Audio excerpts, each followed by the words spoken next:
Okay, good morning. Today we will move on next topic, that is called electric power. Power हम लोगों ने 9th में भी पढ़ा था, work, energy and power. Power क्या होता है? It is the rate of doing a work. It is the rate of doing a work.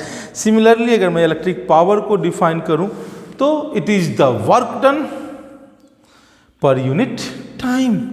अब आपने पढ़ा इलेक्ट्रिक पावर की बात करूं, it is work done in unit time. Same जो पीछे आपने पढ़ा हुआ, it is the rate of doing a job, same thing. तो अगर इससे आप चलते हैं बच्चे, तो इससे क्या होता है?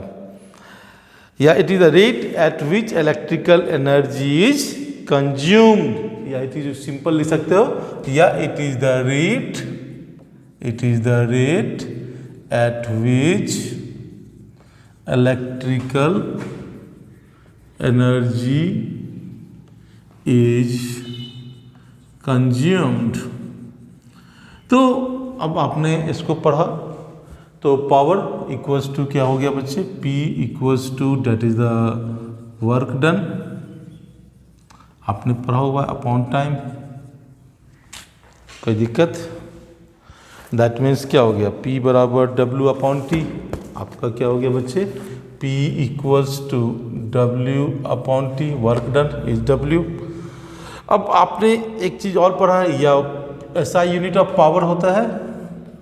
SI unit of power is watt? W. तो P equals to W upon T, या इसी को कहें तो 1 W equals to 1 joule upon 1 second. Time second में हो गया, वर्क डन जूल में होता है, पता है. अब इसी से हम 2, 3, 4 फॉर्मूला निकाल सकते हैं, और हम इसको निकाल के आपको दिखाते हैं. ठीक है ना? We know W equals to क्या होता है? That is called V into I into T. V into I into T. Work done पीछे पढ़ा हुआ है आप लोगों ने. तो अगर यहाँ हम रख देते हैं तो P इक्वल्स टू क्या हो गया? W upon T. तो that is the V into I into T upon T. T से टी कट गया, that is the V into I. एक रिलेशन क्या आ गया? P equals to V into I. एक फॉर्मूला मिल गया आपको. चलिए, यहां से भी संतुष्टि मुझे नहीं मिल रही है, मुझे लग रहा है कि थोड़ा सा कुछ और कर सकते हैं हम. तो अगेन आपने पीछे पढ़ा था आई इक्वल्स टू क्या पढ़ा था आपने? V upon R. आपने जो पढ़ा था बच्चे, आई इक्वल्स टू क्या पढ़ा था? V upon R. ठीक है. या V इक्वल्स टू क्या पढ़ा था आपने? IR. V इक्वल्स टू क्या पढ़ा था आपने? IR. तो अगर इसको यहां रखेंगे तो P इक्वल्स टू क्या हो गया? IR into I, that is I square R. एक फॉर्मूला आपको फिर से मिल गया, that is the called P equals to I square R. चलिए, यहां से भी मेरा मन नहीं मान रहा है, तो हम थोड़ा सा और आगे जा सकते हैं. फिर से again V equals to I R आपने पढ़ा था. इस फॉर्मूला में आपने पढ़ा था V equals to I R. अभी आपने V की वैल्यू रखी है.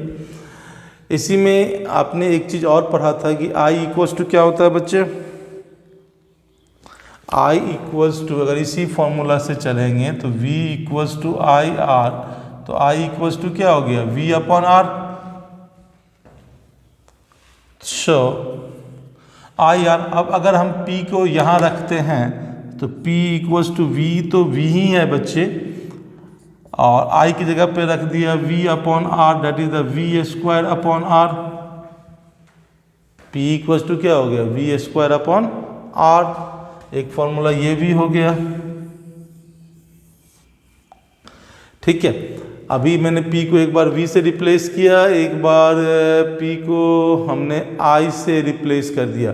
तो राइट नाउ आप देख पा रहे हैं कि you have the three formulas, एक हो गया P equals to V I, एक हो गया P equals to I square R, एक हो गया P equals to V square upon are.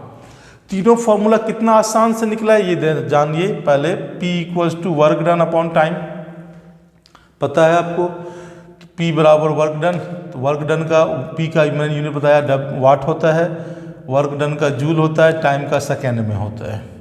Work done आपने पढ़ा हुआ है V equals to I into T, ये पहले से पढ़ा हुआ है, वर्क डन शुरुआत में बताया गया था। अब यहाँ अगर इसको हमने पुट कर दिया तो P इक्वल्स टू टी से टी कट गया, वी आई, एक फॉर्मूला ये मिल गया जो मैंने यहाँ लिखा। अब एक इसका मतलब क्या हो गया, power is directly proportional to potential difference in a circuit. Power is directly proportional to the current flowing through a circuit. इससे ये हुआ।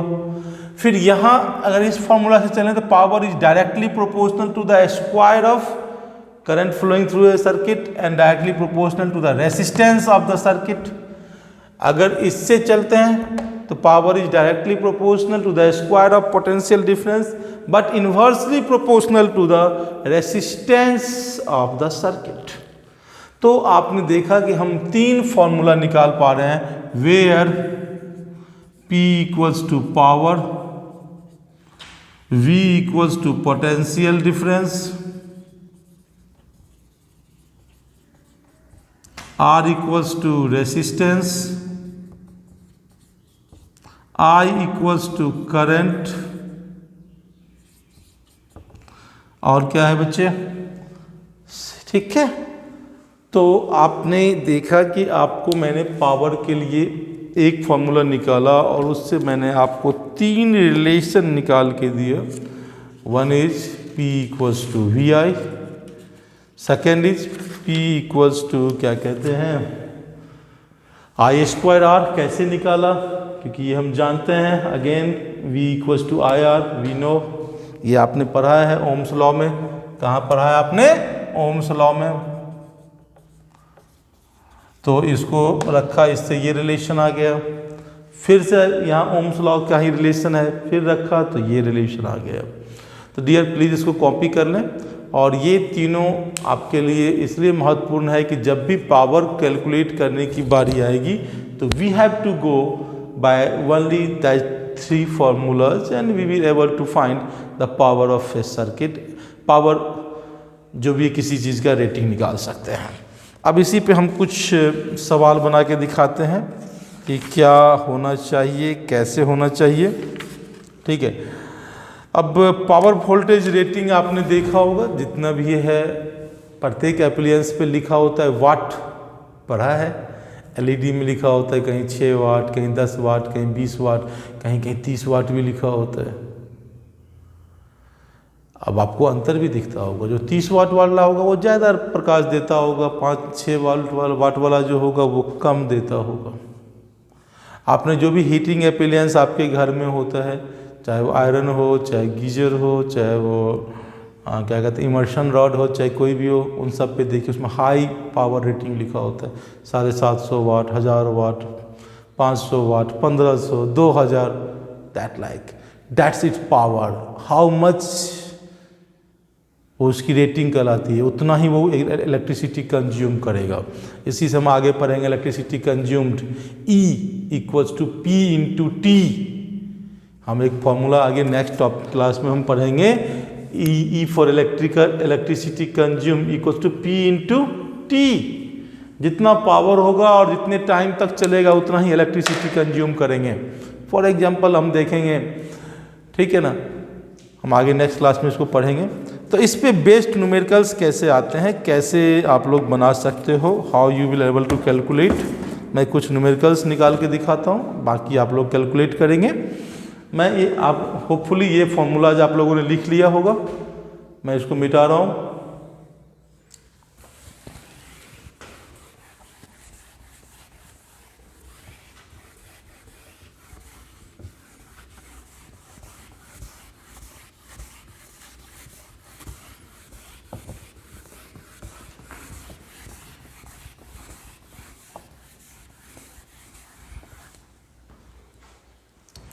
तो जैसे कि आप देखेंगे, what will be the current drawn by an electric bulb of 40 watt,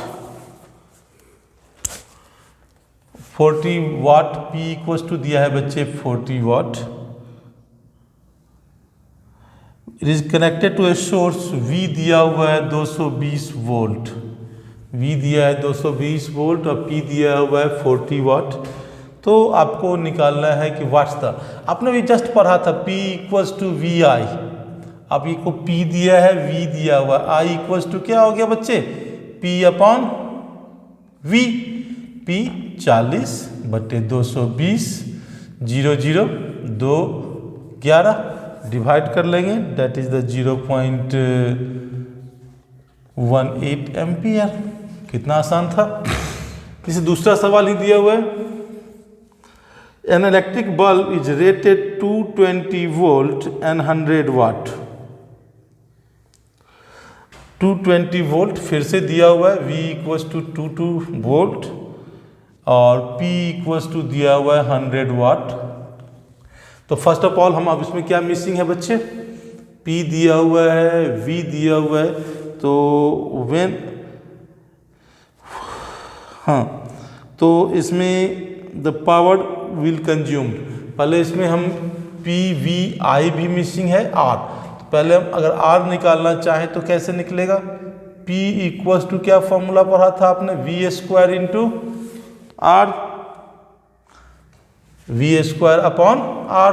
P equals to आपने पढ़ा हुआ था V square upon R। P कितना बच्चे दिया हुआ है 100 इक्वल्स टू V 220 का स्क्वायर अपॉन R। तो R इक्वल्स टू क्या हो गया 220 गुने 220 अपॉन 100, ये कट गया, 0 0 0 0 22 22 कितना हो गया 484 रेसिस्टेंस ओम हो गया, इसका रेसिस्टेंस काफ़ी हाई है।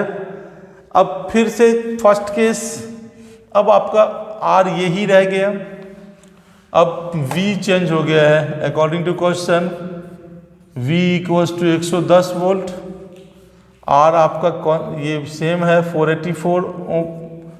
तो पावर कितना रहेगा इसका, what the power, P equals to फिर से यही फॉर्मूला लगा देंगे बच्चे, V square upon R 110 into 110 upon 484, ठीक है।